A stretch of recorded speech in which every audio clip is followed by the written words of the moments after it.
So let's do a quick review, like we always do. In first chapter of Tanya, we discussed what's a Rasha, a wicked person, what's a righteous person, and what's a Beinoni. And this is the book of Beinoni. We didn't get to the conclusion exactly what a Beinoni is, but we got some kind of an idea. Then we were introduced into we say that every Jew has an animal soul and a godly soul.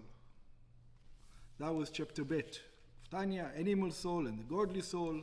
We discussed how the neshama come down through the worlds into this world. We also discussed the fact that if a person wants to connect to God through his intellect or through his emotions, he's going to be stumped, let's call it. Even though the neshama is very, very high level, but if it wants to connect to God, it's going to have a problem. And why is that? Because the neshama is limited. Every created thing has some limitation. The neshama itself has no limits, but your intellect and emotions do have humanly limits. So if you try to connect to God through your intellect, through your emotions, you won't be able to connect to the real God. You'll be able to connect to a figment of your imagination.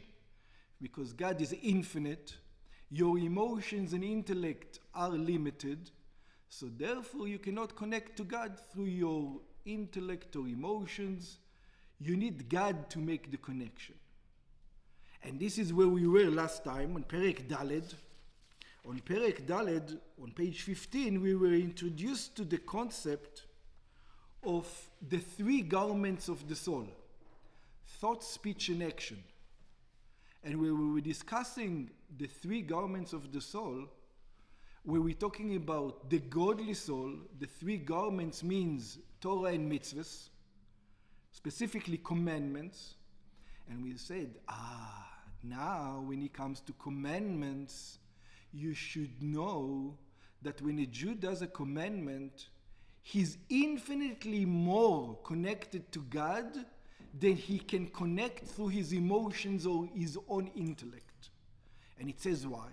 We discussed. So the emotions and your intellect, you're trying to make the connection through your emotions and through your intellect.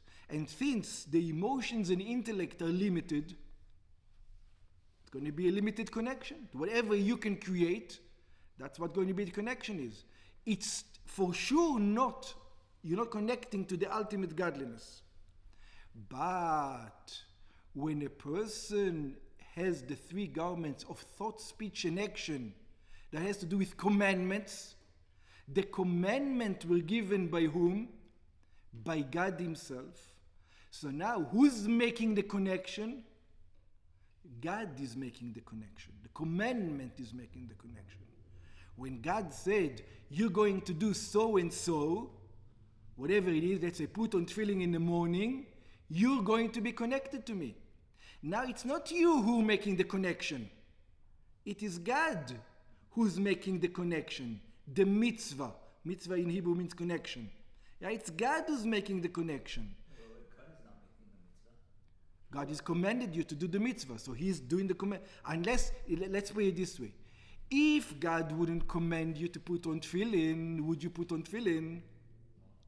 So God commanded you to put on tefillin. You carry out his commandment. God says, when you carry out the commandment, you're going to be connected to me. So who's making the connection? God is making the connection, and therefore you're one with God.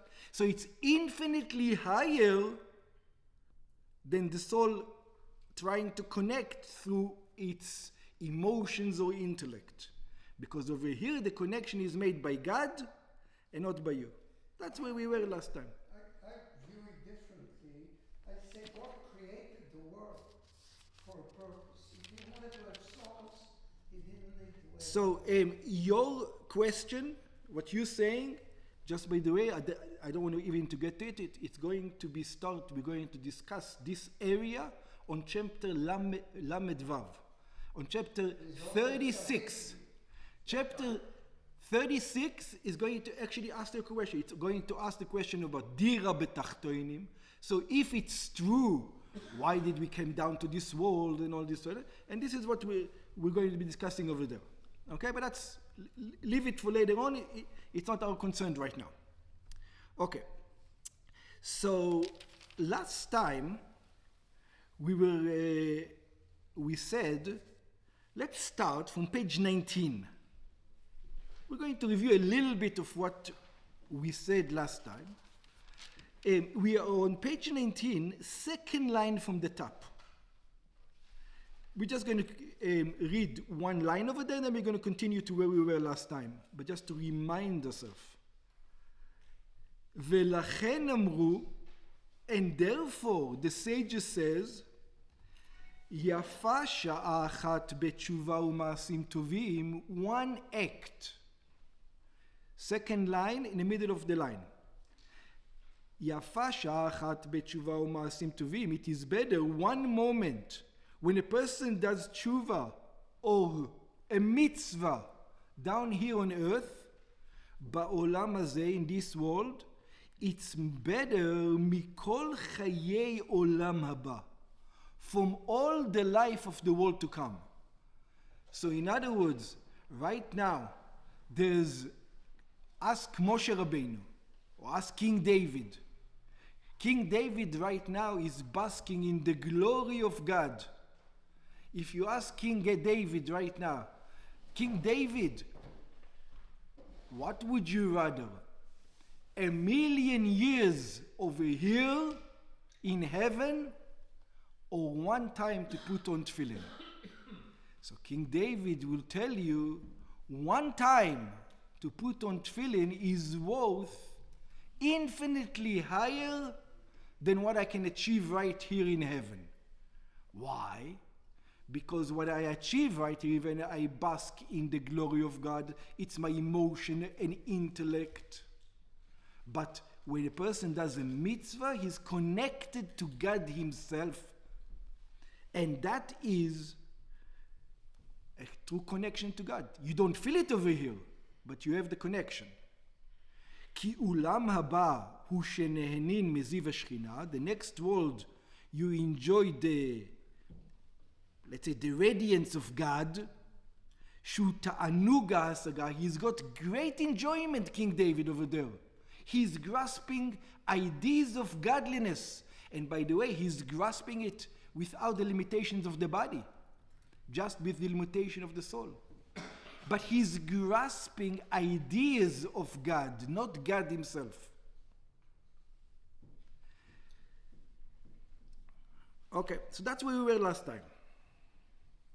So, Rabbi, Yes. all the big tzaddikim like Moshe Rabbeinu, Rabbi Akiva, Rambam, Rabbi Shimon Bar Yochai, all these big tzaddikim are actually, after they left this world, they're just smelling the Shekhinah of Hashem What are they waiting for? to come back to Mashiach. The resurrection of the dead. They're all waiting for it. Why? Because that's where the ultimate thing is going to be. Down here in this world, doing a mitzvah. By the way, when Mashiach is going to come, it's going to be the same level, but never mind. Even that is worth it. We'll discuss that some other time. Yehudi is eligible for a minyan. Rabbi Akiva is not. That's right. He's in heaven. He cannot bring the Shekhinah down here on earth. Okay. That's why you do Leilui Nishmat. You do Okay. Tzedakah, Leilui Nishmat, Rabbi, whatever, Baal. So- That's in the Siddur. They talk about it in the Siddur. Mm. That's right. What can I do for you if I'm down in the... So we say in commandments, let's keep down to where we left last time. So we are 1, 2, 3, 4, 5, 6, 7 lines from the middle of the page, from Perek Hey, from the bottom of Perek Hey, 7 lines up. There's a full stop over there, you see, and then it starts Ve'af Torah. We said that the Torah came down into physical form in order for us, and the Torah is the wisdom of God and the intellect of God and the will of God. As you remember, that's what the Torah. So when we perform a commandment, we become one with the wisdom and intellect of God, which is one with God. That's where we were last time. So then he continues, ואף שהתורה נתלבשה בדברים תחתוניים גשמיים, but the Torah got dressed in physical things, and you don't see godliness in it. When a person puts on tefillin, he doesn't feel his connection to God. When a person does whichever mitzvah, he doesn't feel a connection to God. So it says, don't worry. I know you don't feel the connection to God. But you know what it's like? הרי זה כמחבק את המלך. It is if you are hugging God. You remember we said the commandments are garments. Thought, speech, and action. They are garments. You dress and undress them.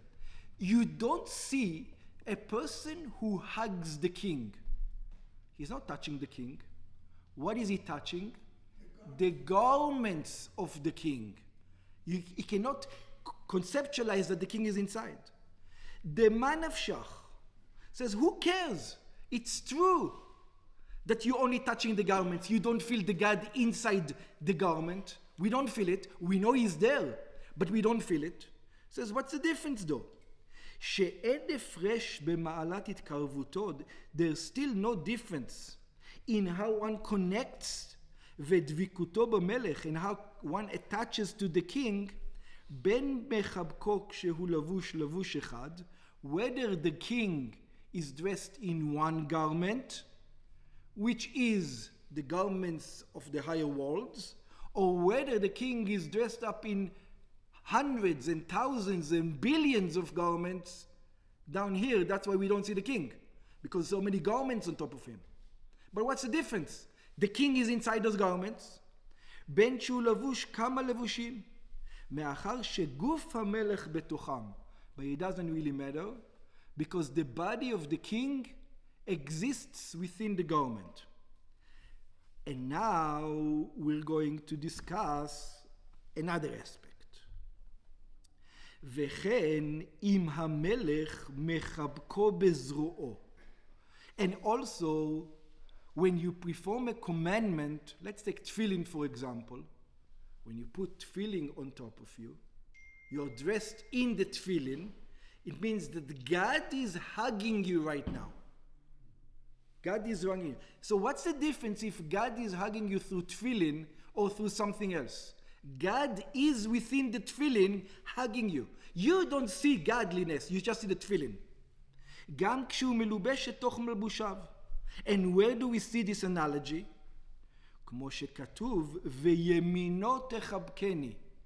Just like it's written, and the right hand of God is going to hug me. And what's the right hand of God? שהיא התורה שנתנה מימין שהוא בחינת חסד ומים. This is the Torah that God gave in the aspect of his right hand, that the right hand is the attribute of kindness, and this is the end of chapter 4. Yes? Because we cannot comprehend God. Two things come. One is his creation. The famous Rabbi Gutenberg, he went to see the Alps. He studied, told his disciple, I'm going to see the Alps. He said, when I'm 120, and God would ask me, did you see the amazing creation? What would I tell Hashem? That I didn't. So you enjoy the creation. I see the Catalina. I see God. I see sunsets. We're not talking about that aspect. Just by the way, I want to stop you. I want to stop you right here. Okay, I'm going to a different one. Yeah, just the reason why we're not going to discuss over here, because over here we're discussing the connection with God, not with God's creation. Okay. But it's in the red. Let's.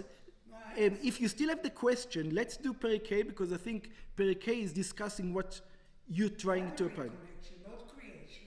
So Study Talmud. let's continue. Let's continue with Perek A, and then we discuss it. Okay.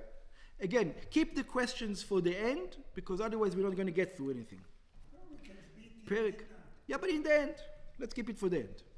Perek Hey, 5th chapter. In 5th chapter, in the 4th chapter, we discussed commandments.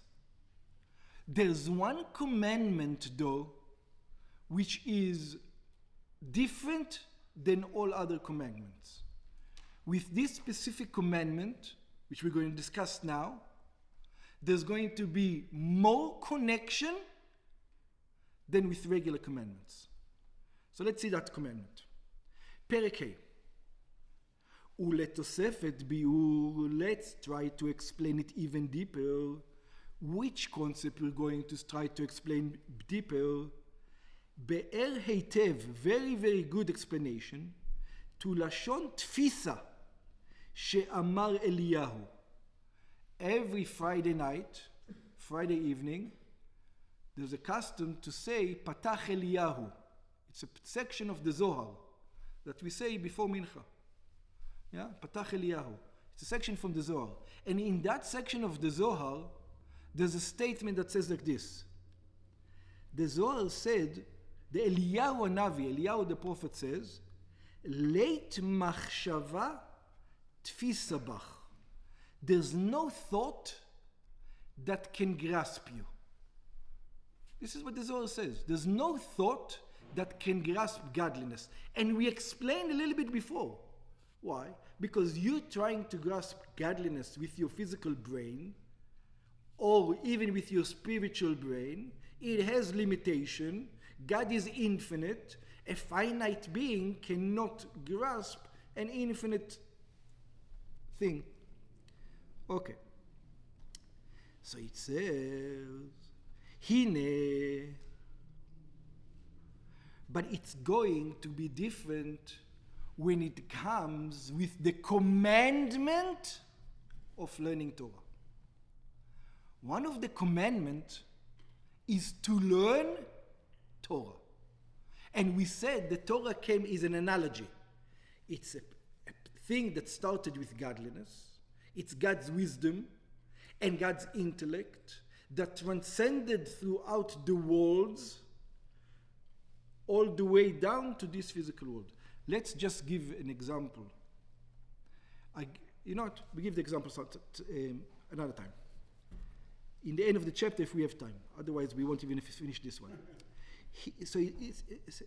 Let's try to understand when one is trying to grasp a concept of the Torah. No, I do have to mention something. Just as a general knowledge, one should know. The Torah consists of many layers. We're going to discuss 2 layers of the Torah today. We're going to discuss the Mishnah and the Gemara. The Gemara is the explanation of the Mishnah. The Mishnah is what God wants us to do. That's the Mishnah. It's the book of laws. The Mishnah tells us, what does God expect you to do? God wants me to do this, God wants to do that, and God wants to do this. This is what the Mishnah discusses.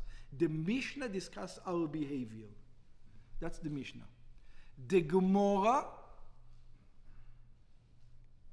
is not what God wants us to do. Why? Why does God want? In other words, the explanation to the what. That's what the Gemara is. In other words, again, the Mishnah is God's will. What does God want you to do? The Gemara is God's intellect. Why he wants you to do it. Huh? Can you give an example? Because I thought differently. Give one example. The Mishnah and the Gemara, because I cannot come up with any. An example for the Mishnah? No, I know Mishnah. Do this or don't do that. Mm-hmm. But the Gemara is elaboration. Most of the Gemara, I study on Shabbat.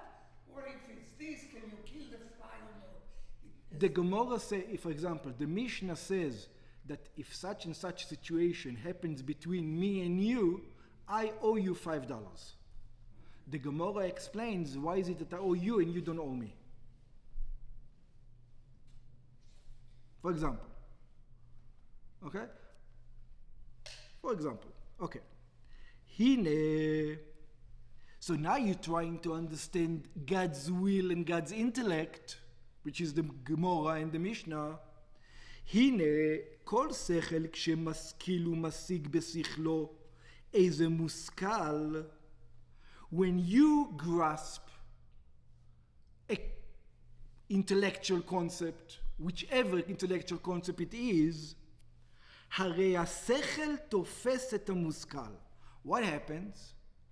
The brain grasps the information. In other words, where is the information? Inside of the brain. That's where the information is going to be. Inside of the brain. ומקיפו בשכלו. And it surrounds us with his intellect. והמושכל, and this thought, this concept, נתפס ומוקף, is grasped beneath and surrounded, ומלובש בתוך השכל שהשיגו והשכילו.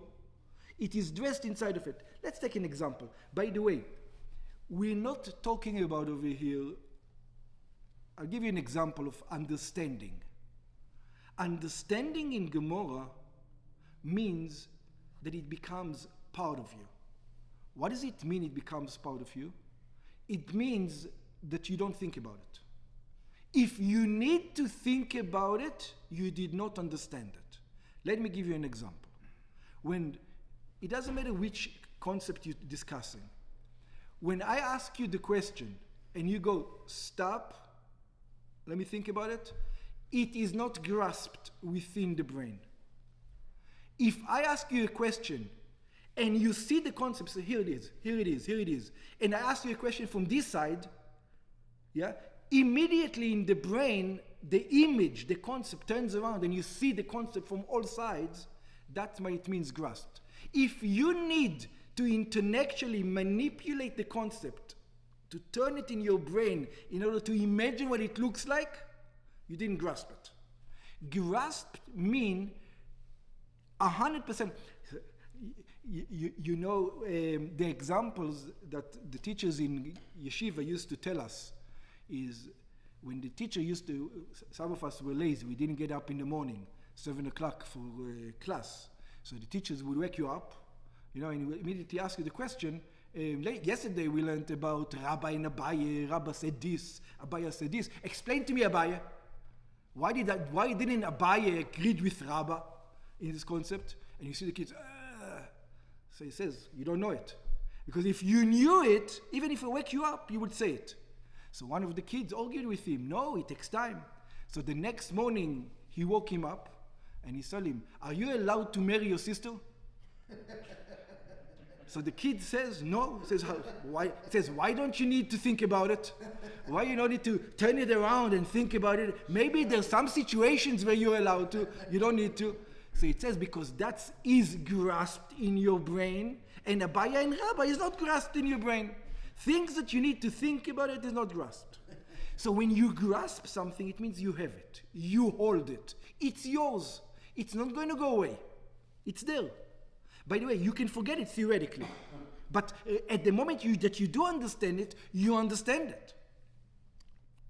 But here we're going to see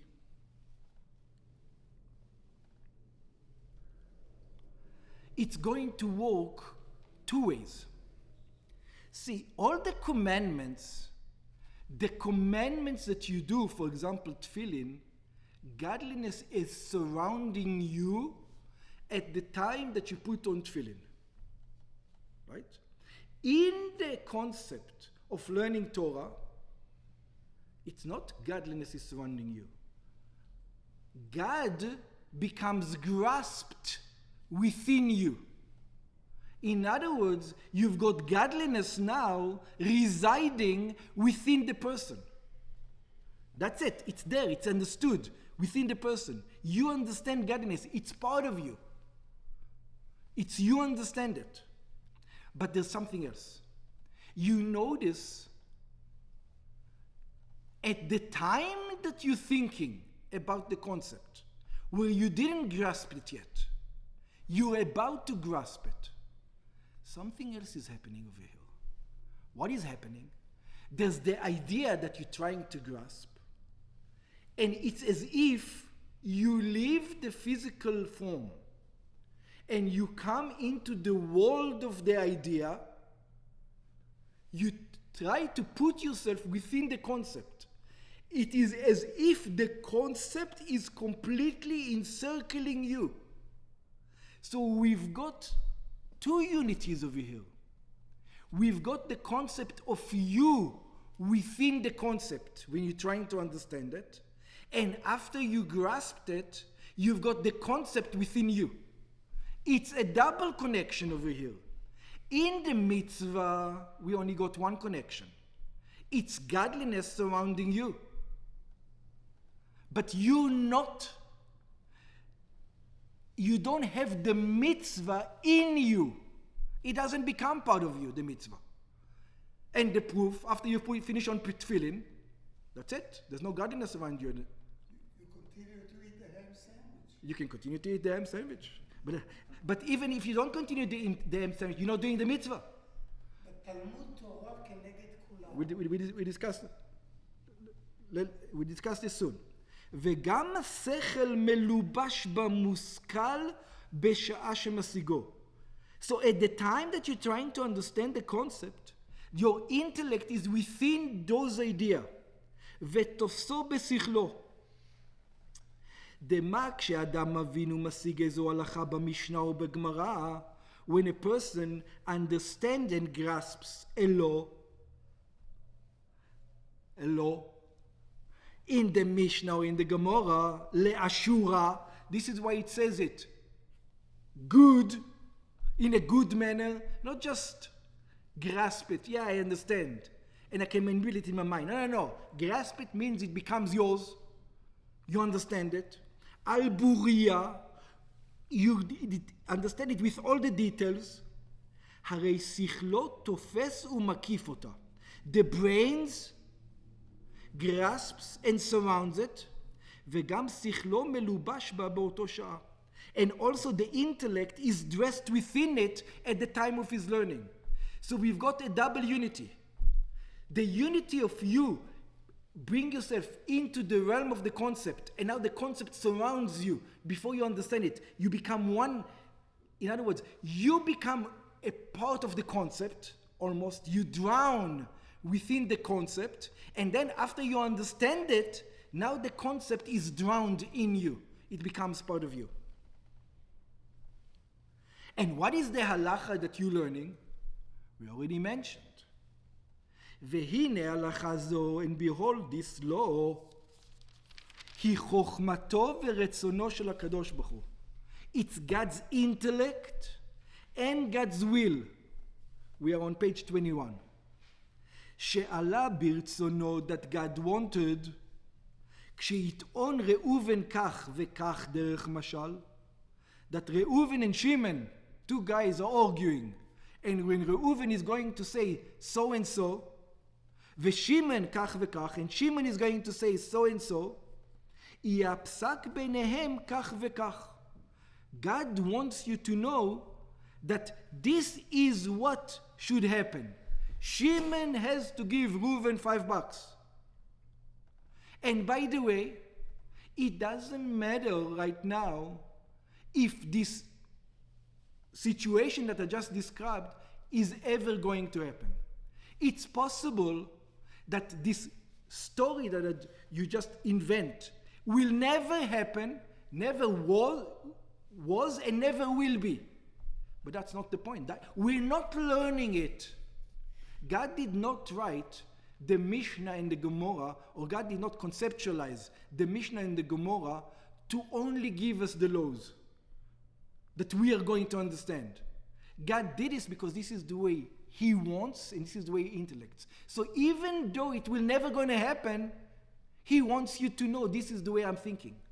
This is the way I want things. People say that's the way you try to understand Trump or God, or the king, is by what he says and what he does. So the Talmud tells you how God looks. At the world, I'll ask all of you, if there is $100 to divide between women, 50 and 100, nobody would get it. Yeah, let's do let's keep the discussion again to the end. I'll give you time, I promise, but not right now. ואף אם לא היה ולא היה הדבר הזה לעולם, and even if the thing is never going to happen, לבוא למשפט על טענות ותביעות אלו, that this case is ever going to come to court, מכל מקום, nevertheless, מאחר שכך עלה ברצונו וחוכמתו של הקדוש ברוך הוא, since this is God's will, since this is God's wisdom, his intellect, שאם יטעון זה כך וזה כך, that if Shimon will say this, יהיה הפסק כך, the law is going to be so.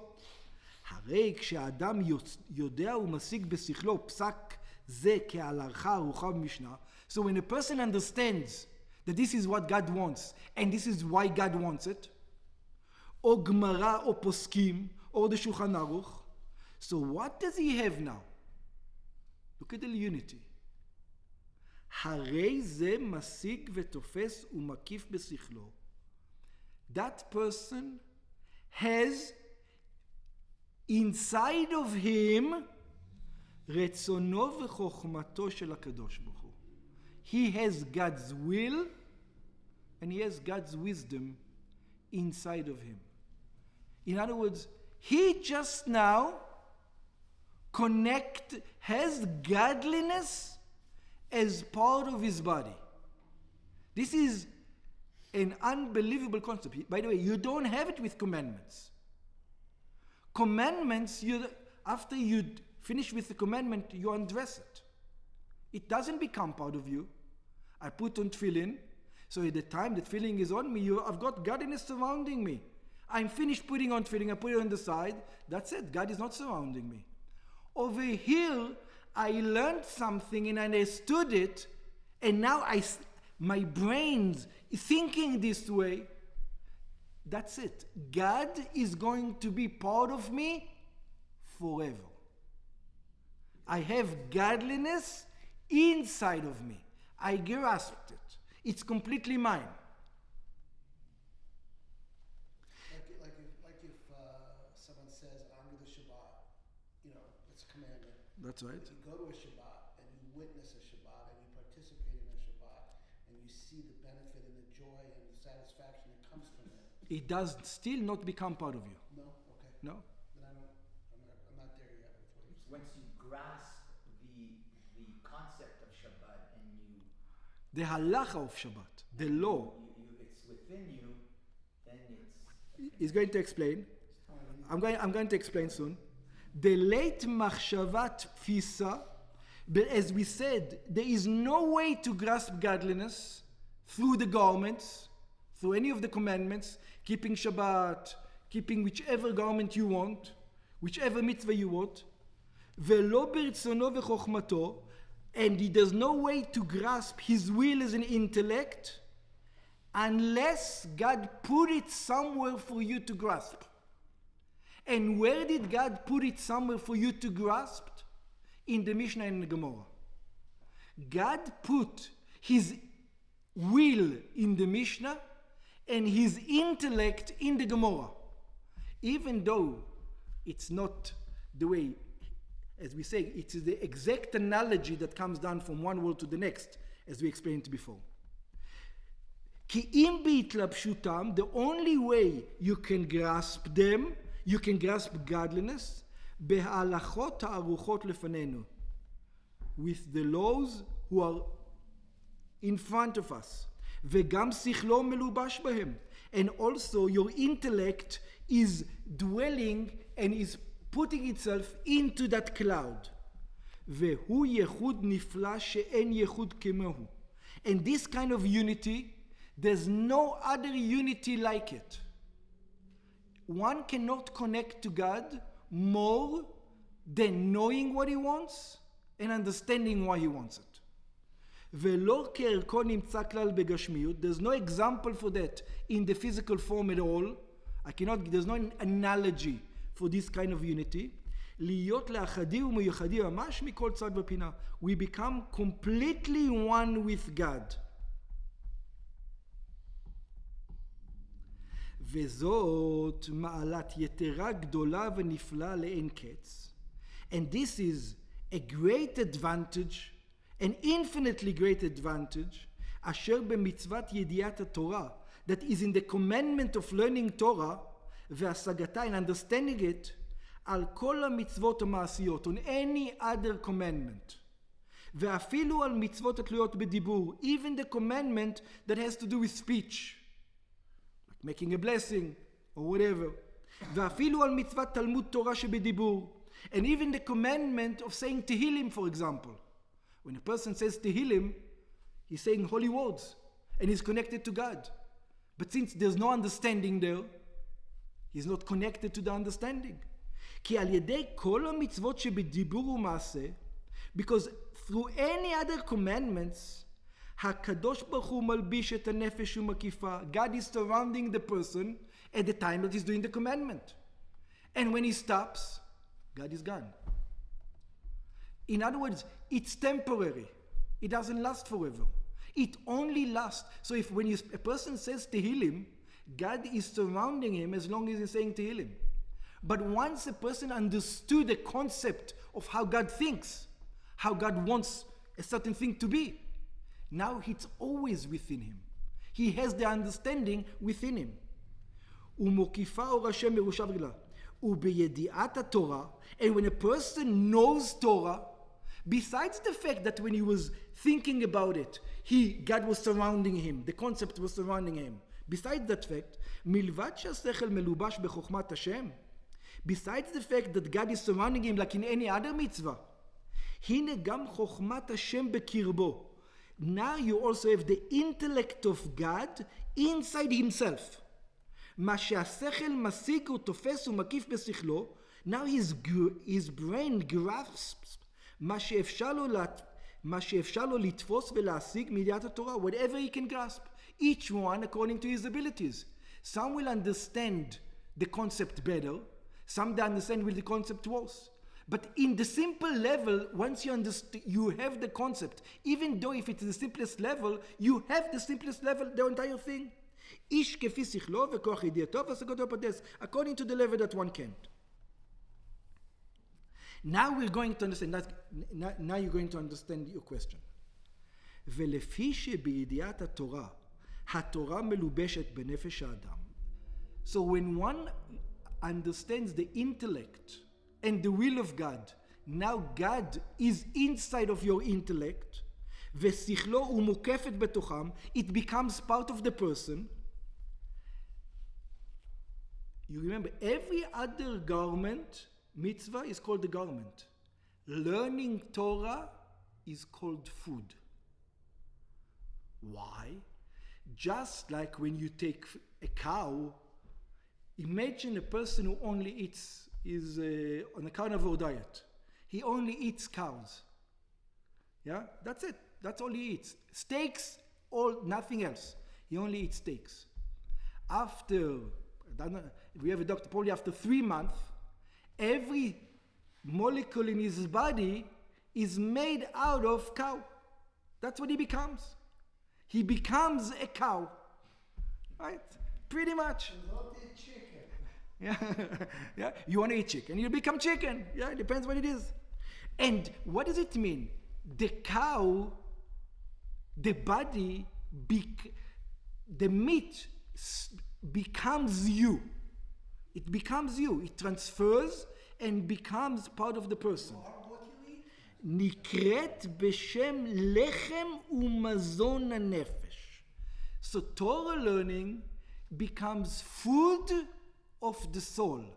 In other words, the soul becomes godly.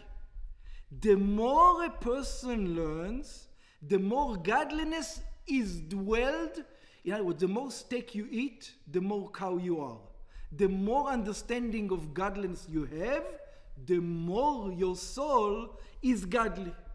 That's what it is. A godly person becomes godly by understanding what God wants the will of God and the why God wants it. But where do we get the why? Kosher. I never got a good explanation from the Torah or the Talmud. Because kosher is not an intellectual commandment. Right. So, you we, don't know why. but there are commandments that are intellectual, not kosher, for example. The chukim. Chukim, kosher is a chok. And nobody explained Yeah. to me parad umayet. כי כמו שהלחם הגשמי, because just like the physical bread, זן את הגוף, gives sustenance to the body. Physical bread, a person, when he eats it, he gets his energy. Not only the energy, the bread itself becomes his body. כשמכניסו בתוכו וקרבו ממש, when you put the physical bread inside your innards, ונהפך שם להיות דם ובשר כבשרו, and the physical bread becomes your blood, becomes your flesh, ואזי יחייב ויתקיים כך בידיעת התורה. A sage who understands godliness, he becomes godliness. In other words, that's what it is. The more you understand of God, the more God dwells within the person. You can tell when you meet certain people. But you need the parades for that. If you only stay at the pshat, you'll never go to that level. No. You can even stay in the pshat. Because God is dressed also in the pshat. This is where we're going to go. God is dressed also in the simple level, the level of a 5-year-old. The analogy when godliness came down, we said from a high place, remember the Torah is like water? God wanted it to come to the lowest of the worlds. He wanted it to come to the intellect of a 5-year-old. And even in the intellect of the 5-year-old, God is dressed also over there. בנפש האדם שלומדה היטב, as long as you understand it, you grasped it, it's part of your brain, בעיון שכלו, you actually studied it well, concentration, עד שנתפסת בשכלו, and now you understand it in your intellect, ומתאחדת עמו, it becomes completely one with you. והיו לאחדים, they become one. נעשה מזון לנפש וחיים בקרבה מחיי החיים. So that information, that intellect, that God's will, that God's intellect becomes the energy of your soul. Just like food becomes you and becomes the energy of your soul, God, intellect and a will becomes you and gives the energy to your soul. אין סוף ברוך הוא, המלובש בחוכמתו ותורתו שבקרבת. That is dressed inside the person. And where do we see this? We see this in the Torah itself. It says it in Tehillim, in Mishlei, it says it many places. For example, וזה שכתוב, this is where it says, ותורתך בתוך מעי. It says, and your Torah is within my stomach. It didn't say the Torah is within my intellect. The Torah is within me, just like food. וכמו שכתוב, like it's written, בעץ חיים, שער מ"ד פרק ג' in the Arizal. What does it say over there? שלבושי הנשמות, that the garments of the soul, בגן עדן, in Gan Eden, it says, when your soul goes to the Gan Eden, it has garments. What are the garments? הן המצוות והתורה. They are the mitzvahs that you did down here. So when a person goes up to heaven, after 120 years, he's got garments over there.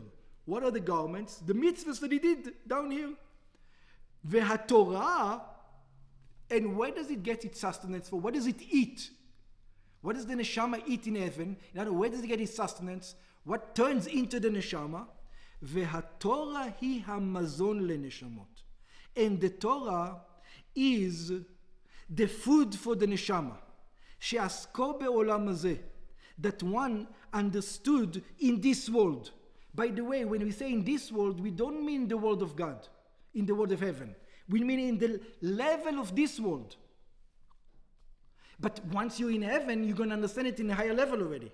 Because once you understand the concept on one level, you will understand the analogy of it when you're going to be in a different level. בתורה לשמה. And that's as long as a person learns the Torah for the right reason, which we're not going to discuss today, what's the right reason to learn Torah. But Torah Lishma means you learn it for not to become a rabbi, not to become respected. You learn it because this is God's will. We discussed some other time what it is. וכמו שכתוב בזוהר ויקל דף ריש ולשמה היינו כדי לקשר נפשו להשם. You're doing it because you want to become united with God. על ידי השגת התורה, through the learning of the Torah, איש כפי שכלו, כמו שכתוב בפרי ארץ חיים. Every person according to his ability. One more thing, והמזון, I just want to finish the whole thing. והמזון היא, and the sustenance, the food is, בחינת אור פנימי. It is the inner flesh, the inner source of energy in heaven. This is the intellect and of God.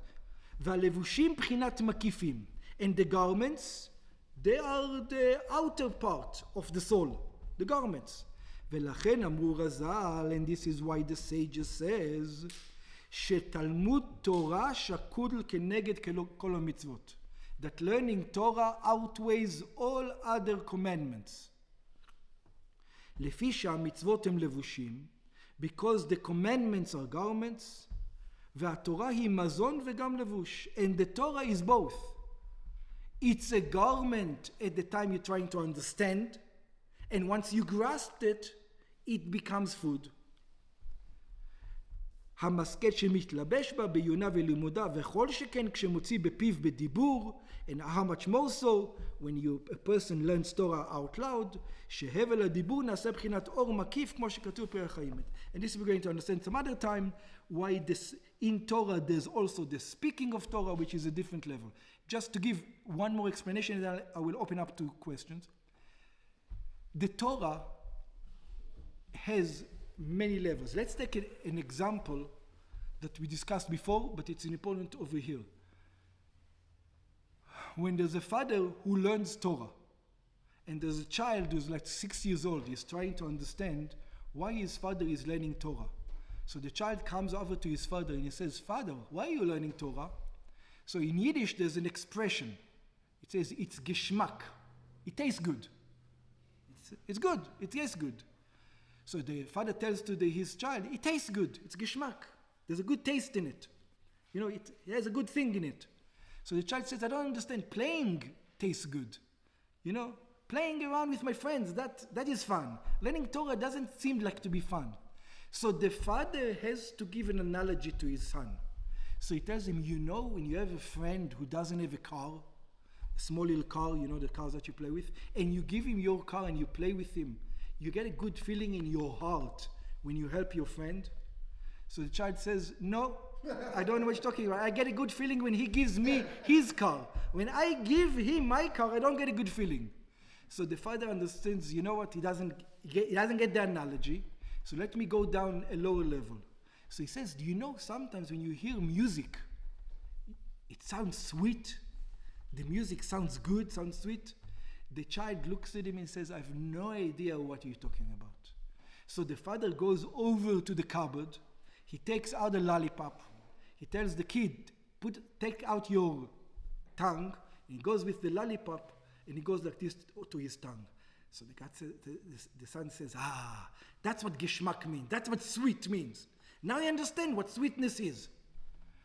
Now, it's true that when we're learning the Torah down here, we have an analogy of an analogy of an analogy of an analogy, billions and trillions of analogies. In other words, we get the physical things. We don't learn Torah because of the glucose, because of the sugar in it. That's not the reason why you call it. But notice what happens. Once the child understood the sweetness of a candy, once he becomes old enough and he starts understanding music, I don't have to explain to him again what sweetness is. And once he becomes older and his emotions are going to develop, I will not have to explain to him again what emotions are. And once he becomes older and he will understand intellect, that it's fun, he will understand the sweetness on its own. So it's true that we don't really grasp the sweetness of God down here. We grasp with glucose, but it doesn't matter. Once the neshama goes up to heaven, in heaven there's no glucose. In heaven we're going to be on the level of intellect. In heaven the neshama, once it understood the concept of sweetness down here, you take that concept up to the level of heaven and it's going to understand it in the level of heaven. So you've got the whole thing. Even though it's a garment on garment on garment on garment on garment down over here, it's not God's true intellect, it still will be here. Yes, now we'll take questions.